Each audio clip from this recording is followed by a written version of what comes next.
Sebuah warung menjadi perbincangan di media sosial karena menjual teh dengan harga Rp45.000. Pemilik warung di Puncak Bogor itu akhirnya buka suara terkait keviralan tempat dagangnya di media sosial. Rupanya kisaran harga yang telah ditetapkan itu juga sudah menjadi hal wajar. Terbaru, Ketua Paguyuban Pedagang setempat mewajarkan harga yang dipatok tersebut. Berawal dari curhatan viral pengunjung warung di Puncak Bogor, Jawa Barat. Ya, rombongan wisatawan terpaksa merogoh kocek Rp311.000 untuk minuman dan mie instan yang dipesan. Yang paling mencolok adalah 3 jagung bakar dihargai Rp51.000. Momen itulah yang membuat wisatawan tersebut membuat video di media sosial TikTok. Dalam video tersebut memperlihatkan beberapa foto kebersamaan wisatawan yang disertai tulisan "Kapok ke puncak, mampir ke sini lagi," tulis akun TikTok Mama Kembar KW.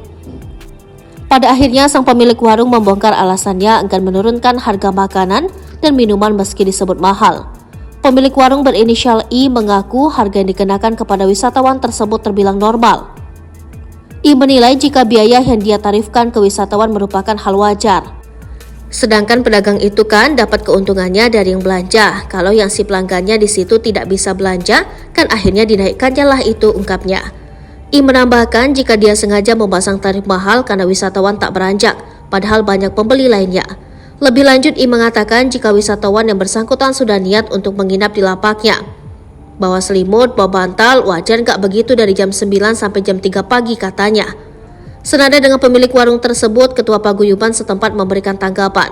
Ketua Paguyuban Pedagang Puncak, Mumuh, mewajarkan soal mahalnya harga jajanan di kawasan Puncak Bogor.